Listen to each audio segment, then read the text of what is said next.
is a huge issue right now. Like, people are getting their news from Facebook and Instagram, wherever it is. Like, it's obviously becoming really difficult to distinguish like kind of what's fake and what's real. So what do you guys think about doing like a project, kind of looking at how fake news spreads, but us becoming the source in a way of like creating like a fake entity. A website, sort of? Yeah, like a fake website with like our own polls that like basically become a research firm.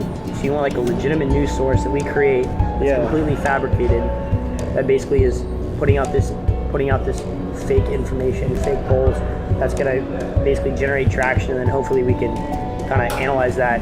We'll be the source, so then we'll be the best person to see, okay, how is this spreading, things like that. Okay. No, I like that.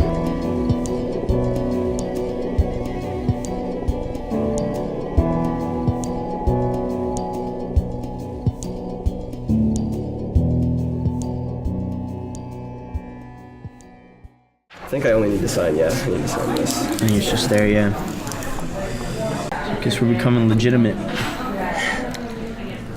You know, I have a few fears, but I am confident that we'll be fine, dude. Like, yeah, we'll be fine. Yeah, I think so. I mean, what benchmark, what event would you define as a success? It's like, if this thing happened, then we've succeeded. I just think that if we can really help people, at least one person, kind of think differently about how they consume their media, I think overall it's a success in my eyes. Why did you decide to do a documentary about this? The documentary, our piece, unlike some other of our peers in Capstone, it's not really an installation or an art piece. It's not a physical piece.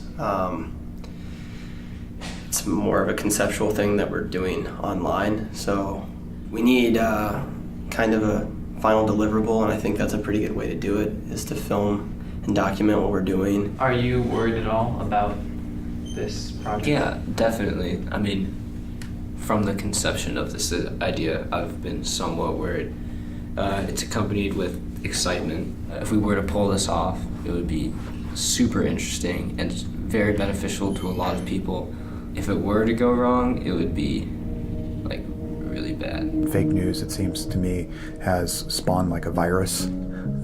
It's hard to actually distinguish where the line between fake and true news is anymore, and a lot of times the fake news is appearing to be more true or factual than true or factual news sources. And you know, I mean, and this is a product in many ways of, I think, you know, the Facebook and social media generation, where people are getting they're getting their news feeds actually through Facebook or through social media. And things like New York Times, Wall Street Journal, these sort of, these cherished news sources are no longer showing up on people's news feeds anymore. CNN tonight that Hillary Clinton's campaign and the DNC helped to fund research behind that infamous Russia dossier. They're demons. They're frickin' interdimensional invaders. So the idea we want to look at is, it's in the media all the time, but fake news, and looking at how it's spread and if there's ways to stop it. So big picture, project-wise, is for us to create a fake online research entity that appears to be professional and legitimate, and basically go out and spread false information. And then after, you know, we have that done, look at how do we go about, you know, stopping this from happening. Is there a way to change it? Things like that. You know, the department has been talking about this a little bit, because people have mentioned this fake news project and what to do about it. The goal is not to be malicious. Yeah. But don't you think people are going to be pretty upset when they find out that they bought into something that's not true? Yeah, I mean, it's going to create problems.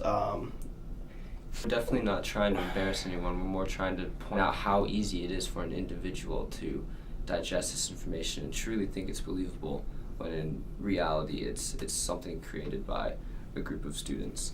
I think it is very risky to think that whatever you're doing is okay because you didn't mean to cause any harm. Okay?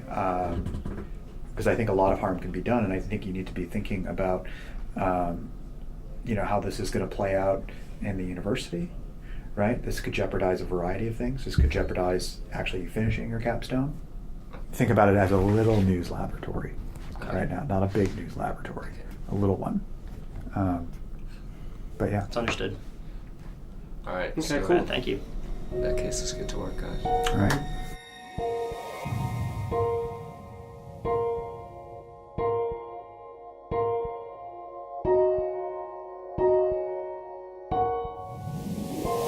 There is an epidemic of fake news and mistrust in the media. Stafford Public Opinion wants to change that. We are an independent polling company trying to restore trust in the media through evidence-based, transparent research. Stafford Public Opinion. Relevant questions, real answers.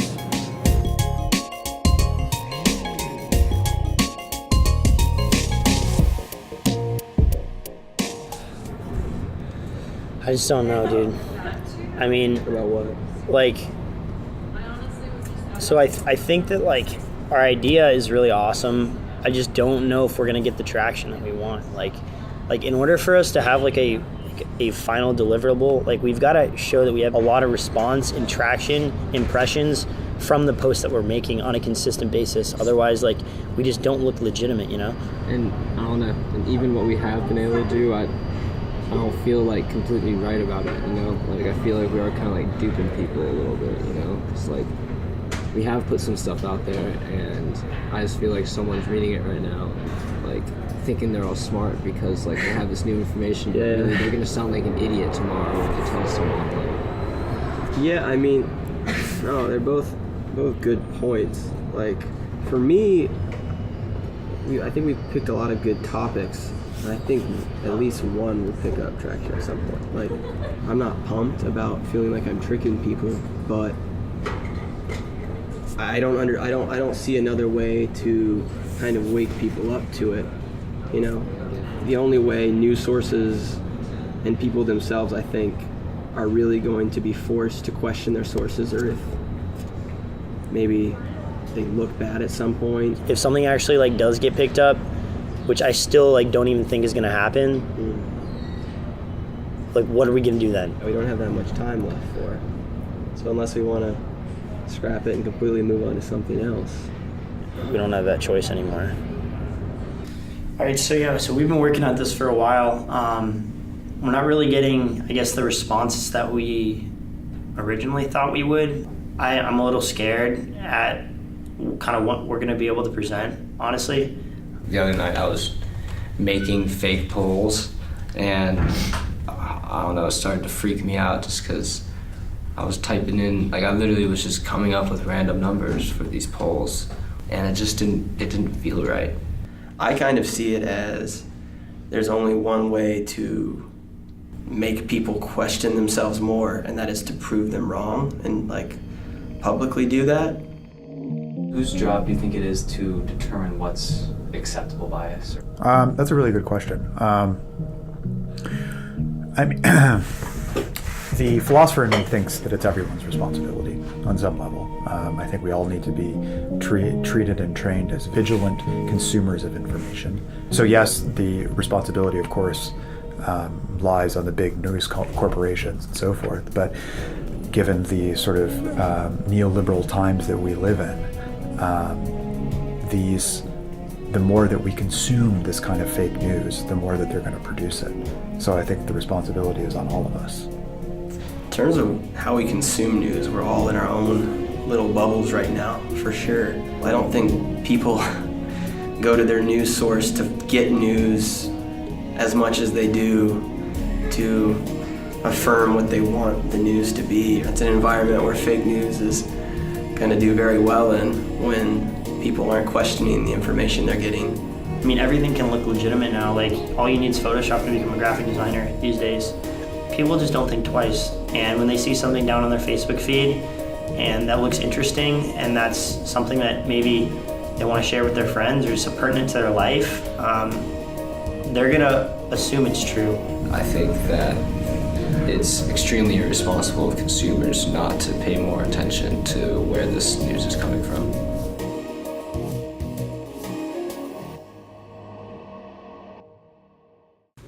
Hey, it's Jackson here, and I just got sent a clip from a smaller news station on the East Coast. Our poll got picked up, I guess. I watched it a few times, and I can't really tell if it's legit or not. But I'm kind of freaking. I've watched it like 5 times. Here, let me go ahead and show you here.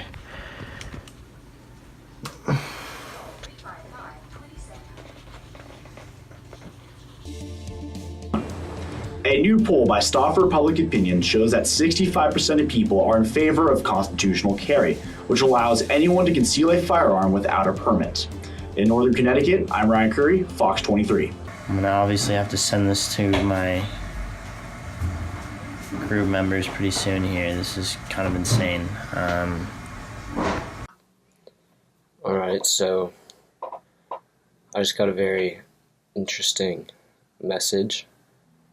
I don't know. I hope the consequences aren't too severe, but I mean, we did put this on ourselves.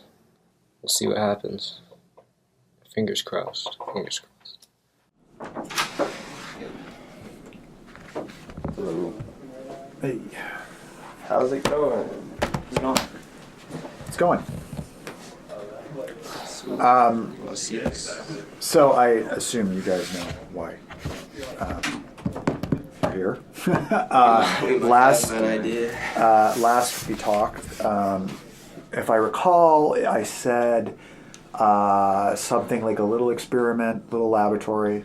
Actually, I think those were my exact words. And then I get word that somebody actually cited this in a local news station in somewhere, some little podunk town in Connecticut or something. Is that? Yeah. So basically, directly from our from where we released it. I mean, it definitely kind of proves our point. But yeah, I guess. Now, okay, here's the issue at this stage. You're gonna have to call them, and not an email. You need to call them, okay? And you need to correct this, okay? Now, if my department found out, if ASU found out, I mean, do you know what sort of, for lack of a better term, shit you guys would be in? I would be in.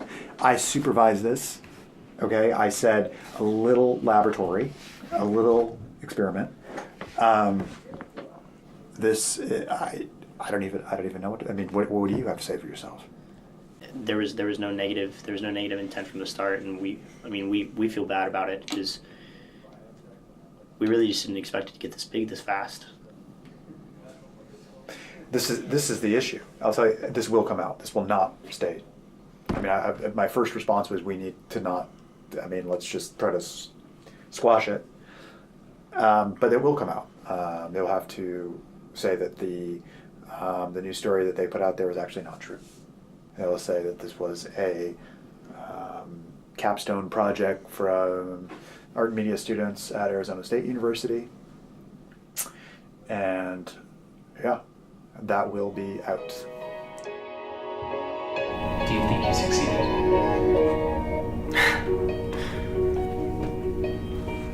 If you'd asked me that a while ago, I would have said yes, but now it depends on what way you want to look at it. We got more traction than we could have even hoped to get. to be completely honest, we just made something that looked good. It looked really professional and good, and it kind of just like developed a life of its own. It kind of just spread, and to the point of getting onto this freaking news channel. See, that's like the hardest part is figuring out how we can determine whether things are credible or not. And that was the question we originally had when we created this project, and why we decided to create Stauffer and go off and try to see how much traction we could generate from something that was fake. I guess technically we achieved a large portion of our project, but personally I don't feel like we achieved anything that great. Some large media outlet just picked up our story and basically presented it as complete truth. That could happen to New York Times, that could happen to CNN. I mean, it doesn't even matter like where they're getting their information from if they present it as truth, because people are going to believe it. Do you think it's possible to undo the damage you've done? No, because I mean, although we've taken down the originals, I'm sure there's still a JPEG of one of our poll charts floating around out there that someone's using to convince someone of some fake crap. I would do it over again. I'd pick a different topic, but I think also our original point to see how easily this could be done, and we did it.